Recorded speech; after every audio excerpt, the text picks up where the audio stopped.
Hello दोस्तों आज की वीडियो में मैं आपको बताने वाला हूं, अगर आप भी CSC VLE हैं, आप भी कॉमन सर्विस सेंटर ले चुके हैं और अब आप चाहते हैं कि आपको आधार का कार्य मिल जाए, या आप पुराने VLE हैं और अब आप सोच रहे हैं आपको भी आधार सेंटर मिल जाए। आधार सेंटर कैसे लिया जाता है, क्या क्या आधार सेंटर के लिए आपको सामान चाहिए और लगभग कितना खर्चा आएगा। दोस्तों इन सभी टॉपिक के ऊपर ऑलरेडी मैं कई वीडियो बना चुका हूँ, जाकर आप उन सभी वीडियो को देख सकते हैं। अब बात कर लेते हैं दोस्तों, आधार सेंटर जब आप ओपन करेंगे उसके लिए UCL का एक अपना सॉफ्टवेयर होता है, और वो सॉफ्टवेयर जब आप अपने सिस्टम या लैपटॉप में इंस्टॉल करवाएंगे तो वह लैपटॉप किस तरह का होना चाहिए, क्या उसमें रैम होनी चाहिए, क्या उसकी हार्ड डिस्क होनी चाहिए, क्या उसकी SSD होनी चाहिए, किस टर्म कंडीशन को फुलफिल करके आपको वह लैपटॉप लेना है। ऐसा नहीं होना चाहिए कि आपने कोई भी रैंडम लैपटॉप खरीद लिया और जब उसमें आधार सॉफ्टवेयर को इंस्टॉल किया जाता है प्रॉपर वर्क नहीं करता है, सिस्टम हैंग हो जाता है। तो इसमें आपको साफ साफ टर्म कंडीशन में बताया गया है इस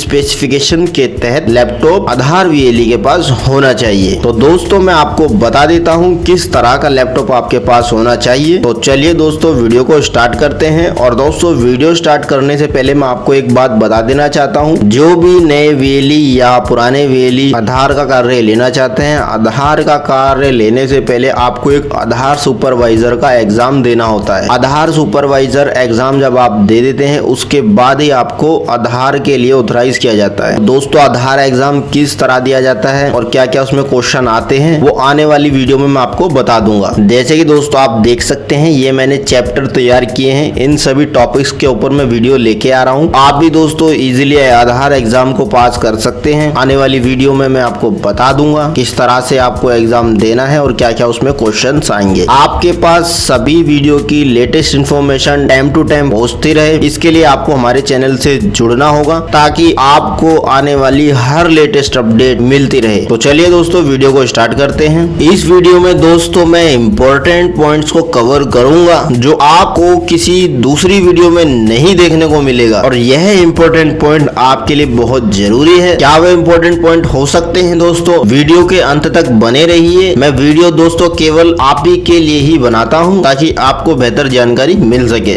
जैसे कि दोस्तों यहाँ पर बताया गया है, laptop specification required as per UIDAI। Laptop किस तरह का होना चाहिए UIDAI की टर्म कंडीशन के अनुसार आपको बता दिया गया है। अब 1 बाय 1 करके हम डिस्कस कर लेते हैं। यहाँ पे बताया गया है दोस्तों, मशीन फॉर्म फैक्टर। लैपटॉप आप ले सकते हैं, लैपटॉप आपके लिए बेहतर ऑप्शन हो सकता है क्योंकि लैपटॉप आप फोल्ड करके अपने घर पर भी ले जा सकते हैं। UIDAI का सॉफ्टवेयर एक सिक्योर सॉफ्टवेयर है जिसको आप इजीली कैरी भी कर सकते हैं। लैपटॉप है तो आप उसको कहीं पर भी ले जा सकते हैं। सिस्टम क्या रहता है, जहां सेटअप कर दिया वहीं पड़ा रहेगा उसी कोने में। एक तरीके से ऐसे समझ लीजिए, अगर आप इंटरनेट की कनेक्टिविटी वाईफाई के थ्रू चलाते हैं तो आप उसको कहीं पर भी इधर उधर लैपटॉप को लेके जा सकते हैं। सिस्टम में वायर के थ्रू कनेक्टिविटी आएगी। अब सिस्टम जहां सेटअप कर दिया आप उठाकर लेके नहीं जा सकते। लैपटॉप से आपका बेनिफिट ये रहेगा, कोई कस्टमर आपके सेंटर पे आते हैं, आपका सेंटर थोड़ा हाइट में ऊंचा है, कस्टमर आपके सेंटर पर नहीं चढ़ पाते हैं, तो आप अपना लैपटॉप उठा के कस्टमर के पास जाकर भी फिंगरप्रिंट ले सकते हैं, क्योंकि लैपटॉप वायर की कनेक्टिविटी पर भी चलता है और वाईफाई की कनेक्टिविटी पे भी चलता है। तो दोस्तों इसमें आपके लिए प्लस पॉइंट हो गया, और लैपटॉप ज्यादा भारी भी नहीं होता, इजिली आप उसको कैरी कर सकते हैं। तो दोस्तों बाकी आप डेस्कटॉप लेना चाहे वो भी ले सकते हैं, जो आपको बेहतर लगता है आप वो परचेज कीजिए। बाकी मैं यहाँ लैपटॉप के बारे में आपको बता देता हूँ। अब यहाँ पे दोस्तों दिया हुआ है मॉडल में दोस्तों यहाँ पे बताया गया है from top 5 vendor as per latest IDC report. कहने का मतलब दोस्तों ये है, आपको मैं साधारण शब्दों में कहूँ तो कोई मान लीजिए संस्था है जो इंटरनेशनल लेवल पर मार्केट का रिव्यू करता है, मार्केट में टॉप 5 में बने हुए हैं, ये समझ लीजिए ये टॉप 5 उन्हीं के लिए रेकमेंड कर रहा है जो मार्केट में टॉप 5 बने हुए हैं। अब कौन कौन सी कंपनी टॉप 5 में, अगर आप गूगल पे भी सर्च करते हैं आप इजिली फाइंड आउट कर सकते हैं। मैं आपको बता देता हूँ। नंबर 1 पे दोस्तों है आपकी HP। आप HP कंपनी का भी लैपटॉप परचेज कर सकते हैं। नंबर 2 पे Lenovo, नंबर 3 पे Dell, नंबर 4 पर Acer, नंबर 5 पे ASUS। इनमें से किसी भी कंपनी का लैपटॉप परचेज कर सकते हैं। उसके बाद है दोस्तों यहाँ पे CPU। दोस्तों यहाँ पर मैं टेक्निकल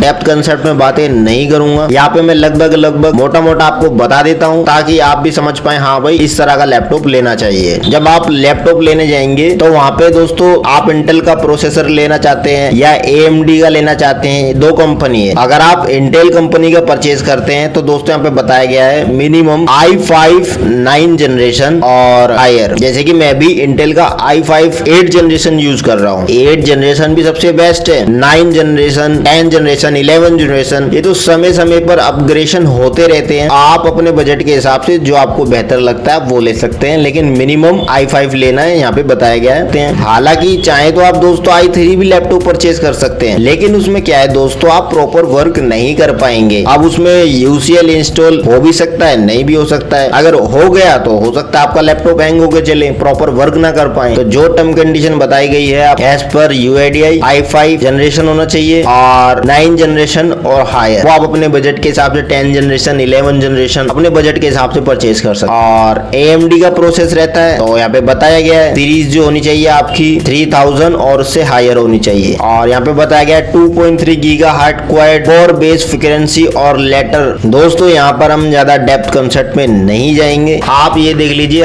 i5 लैपटॉप होना चाहिए और जनरेशन 9 या उससे अधिक। और उसके बाद है दोस्तों यहाँ पे डिस्प्ले, मिनिमम डिस्प्ले जो यहाँ पे बताया गया है आपको कम से कम 14 इंच की डिस्प्ले होनी चाहिए और HD डिस्प्ले, और डिस्प्ले का जो रेशियो होना चाहिए 16:9 होना चाहिए। और यहाँ पे बताया गया दोस्तों कनेक्टिविटी, आप सिंपली समझिए, हम ज्यादा टेक्निकली डेप्थ में नहीं जा रहे हैं। लैपटॉप में ब्लूटूथ होना चाहिए, ब्लूटूथ का ऑप्शन, वाईफाई का ऑप्शन होना चाहिए, इससे आपके प्लस पॉइंट रहेगा। वाईफाई तो नॉर्मली दोस्तों आजकल सभी लैपटॉप में होता है। और दोस्तों यहाँ पे इथरनेट, ये दोस्तों क्या रहता है मैं आपको बता देता हूँ। वाईफाई के राउटर से सीधा कनेक्टिविटी वायर के थ्रू आप लैपटॉप में कनेक्ट करके चला सकते हैं। वाईफाई से तो नेट चलता है, साथ ही साथ वायर की कनेक्टिविटी से जब आप कनेक्ट करते हैं तो ये इथरनेट वाला पोर्ट अगर आपके लैपटॉप में होता है तो आप वाईफाई की कनेक्टिविटी से चला सकते हैं। और उसके बाद है दोस्तों मेमोरी, जब आप लैपटॉप परचेज करते हैं तो आपको ये चीज देख लेनी है, मेमोरी जो होनी चाहिए दोस्तों कम से कम 8 GB, और अधिक से अधिक खरीदते हैं तो आप 16 GB तक खरीद सकते हैं, लेकिन मिनिमम तो दोस्तों 8 GB होनी चाहिए। जो रैम होनी चाहिए लैपटॉप के लिए दोस्तों यहाँ पे बताया गया DDR4, आपको लेटेस्ट DDR4 का ही परचेज करना है। और यहाँ पे दोस्तों वेबकैम क्या होता है दोस्तों, एक एक्सटर्नल कैमरा रहता है जो आप कनेक्ट करके कैमरे का यूज कर सकते हैं। अब दोस्तों जब आप खुद ही लैपटॉप परचेज कर रहे हैं तो ऐसे में आपको कैमरा खरीदने की आवश्यकता है ही नहीं, क्योंकि लैपटॉप में तो इनबिल्ट कैमरा होता ही है फ्रंट पे, तो आपको कैमरा अलग से परचेज करने की आवश्यकता नहीं है। ये बात दोस्तों मैं क्यों कह रहा हूँ, जो आधार VLE बनना चाहते हैं उनको अलग से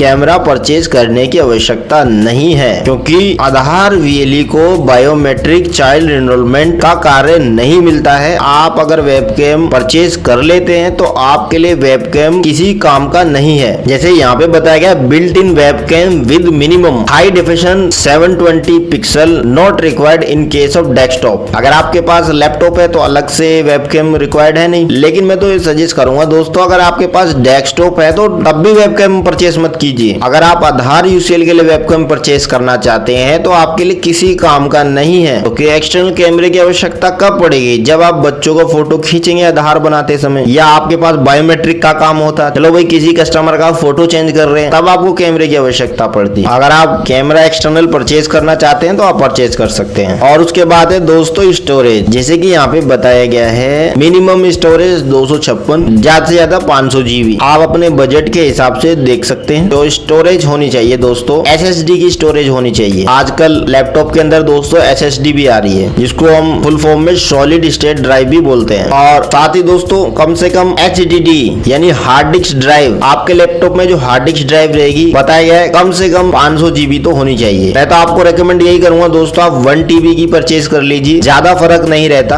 1 TB की आप परचेज कर लेते तो ज्यादा बेहतर रहेगा, कुछ एक्स्ट्रा सॉफ्टवेयर आप अपने लैपटॉप में डालकर वर्क कर पाएंगे। ऐसा तो नहीं है केवल आप लैपटॉप में आधार UCL ही इंस्टॉल करेंगे, तो आप अलग अलग सॉफ्टवेयर को इंस्टॉल कर सकते हैं। और अगर आपके सिस्टम में ज्यादा स्पेस रहेगा तो आपके सिस्टम में ज्यादा फाइल भी स्टोरेज में रहेगी। और उसके बाद दोस्तों यहाँ पे बताया गया है इनपुट और आउटपुट पोर्ट, यहाँ पे बताया गया है HDMI और 1 VGA। HDMI पोर्ट दोस्तों नॉर्मली लैपटॉप में आपको मिल जाएंगे, और आप कोशिश करें जो लैपटॉप परचेज करें HDMI पोर्ट वाला ही यूज करें। अगर आप अलग से कोई TFT मॉनिटर आप लैपटॉप के साथ कनेक्ट करते हैं, TFT मॉनिटर क्या होता है, क्या उसका आधार UCL में कार्य रहता है, उसके ऊपर मैं अलग से वीडियो बना चुका हूँ, आपको उस वीडियो मैंने बता दिया था, जाकर आप उस वीडियो को देख सकते हैं। TFT मॉनिटर में HDMI केबल का पोर्ट रहता है, तो इजीली आपके लैपटॉप के साथ कनेक्टिविटी कनेक्ट हो जाएगी। VGA दोस्तों, VGA थोड़ा ओल्ड हो गया है आजकल के लैपटॉप में दोस्तों। VGA पोर्ट ना के बराबर में देखने को मिलेंगे। और उसके बाद दोस्तों यहाँ पे बताया गया है 7 USB port with minimum 4 USB port on the device, minimum 2 USB 3.1। इस पर दोस्तों मैं अभी आगे बात करने वाला हूँ, आपको बताता हूँ ये क्या चीज होती है और ये आपके लिए इंपॉर्टेंट भी है। और उसके बाद है बैटरी बैकअप, जैसे कि यहाँ पे बताया गया है 8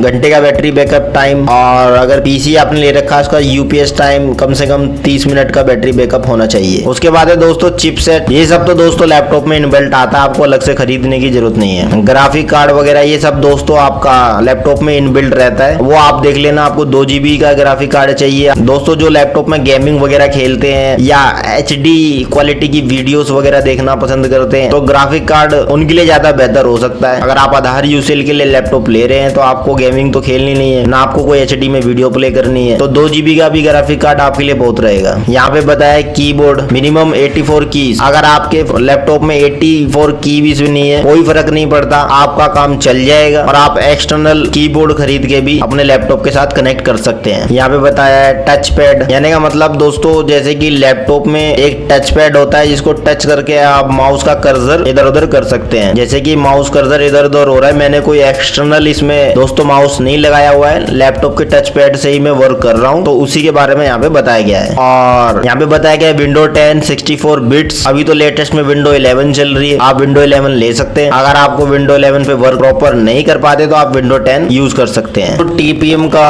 फुल फॉर्म होता है ट्रस्टेड प्लेटफॉर्म मॉड्यूल। दोस्तों सीधे शब्दों में मैं कहूँ TPM क्या चीज है, तो आसान भाषा में आपको बताना चाहूंगा। TPM एक तरीके की चिप होती है जो आपके लैपटॉप में इंस्टॉल रहती है। एक ट्रस्ट रहता है कि भैया इस चिप के माध्यम से जो भी डाटा रहेगा सिक्योर रहेगा। बाकी टेक्निकली हम ज्यादा डेप्थ कंसेप्ट में नहीं जाते हैं। TPM जो होना चाहिए यहाँ पे बताया गया है 2.0 और हायर इंस्टॉल। तो दोस्तों 2.0 से ही काम चल जाएगा। अगर आपका बजट है तो आप हायर भी परचेज कर सकते हैं। यहाँ पे बताया गया एसोसीरीज और उसके बाद है वारंटी कंपनी से 1 साल की मिले, आपको 2 साल की मिले, उससे कोई फर्क नहीं पड़ता, वो तो आप अपने बजट के हिसाब से जैसा लैपटॉप लेंगे वैसी वारंटी मिलेगी। और उसके बाद दोस्तों यहाँ पे एंटीवायरस, एक बात दोस्तों मैं आपको बता देना चाहता हूँ, आपको एंटीवायरस अपने सिस्टम में नहीं इंस्टॉल करवाना है। आधार का सॉफ्टवेयर एंटीवायरस उसको क्रैक कर देता है। एंटीवायरस को लगता है कोई एक्सटर्नल ये वायरस वाला सॉफ्टवेयर सिस्टम में इंस्टॉल कर दिया गया है, एंटीवायरस यूसीएल सॉफ्टवेयर को क्रैक कर देता है, हर मशीन को री रजिस्टर कराना पड़ता है। तो इसलिए दोस्तों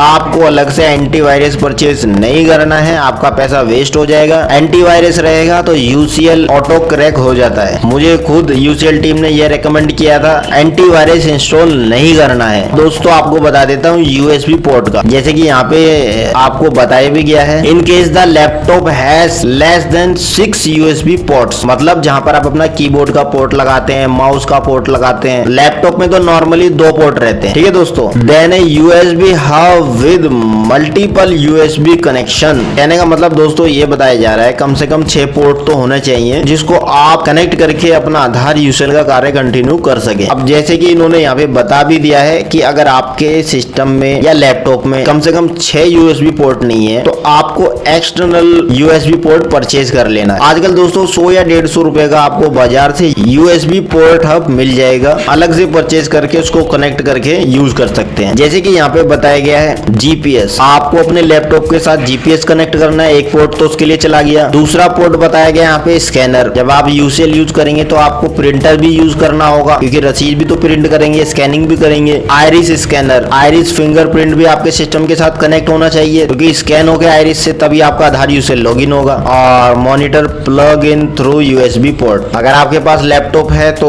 मैं आपको बता देता हूँ आपको कितने कितने पोर्ट की आवश्यकता पड़ने वाली है। 2 तो इनबिल्ट आपके लैपटॉप में पोर्ट होते हैं, अब आपको 4 पोर्ट वाला अलग से एक USB हब परचेज कर लेना है। टोटल कितने पोर्ट हो गए? 6। एक में आपका GPS कनेक्ट रहेगा, एक में आपका आइरिस डिवाइस कनेक्ट रहेगा, ठीक है। जब आप अपना आधार यूसेज लॉगिन करते हैं तो 24 घंटे में आपको एक बारी GPS कनेक्ट करना होता है। जैसे ही आपने जीपीएस को कनेक्ट किया, आप उसको जीपीएस को सेव कर लीजिए। फिर आपको 24 घंटे तक जीपीएस कनेक्ट करने की दोबारा से आवश्यकता नहीं पड़ेगी। उस जीपीएस का कोई काम नहीं है। एक बार जीपीएस कनेक्ट किया, जीपीएस सेव किया, फिर आपको उस पोर्ट को निकाल देना है। मतलब जीपीएस का वो पोर्ट कितने 5 से 7 मिनट आपको यूज में रखना है, उसके बाद निकाल देना है। फिर उसके बाद अपने आधार यूजर पे आप कंटिन्यू वर्क कर सकते हैं। पहला तो ये। दूसरा दोस्तों पोर्ट आइरिस स्कैन। आपको केवल आधार मशीन जब लॉगिन करनी है तब आइरिस स्कैन वाला पोर्ट यूज करना है। आधार मशीन आपने लॉगिन की, फिर आपको क्या आइरिस वाला पोर्ट अपने सिस्टम से हटा लेना है। कस्टमर का फिंगरप्रिंट के माध्यम से आप आधार अपडेट कर सकते हैं। अब आपको सिस्टम के साथ आधार यूजर मशीन चलाते समय क्या डिवाइस कनेक्ट करके रखने, एक तो फिंगरप्रिंट, एक प्रिंटर। अगर आप कीबोर्ड यूज करते हैं तो कीबोर्ड कनेक्ट कर सकते हैं,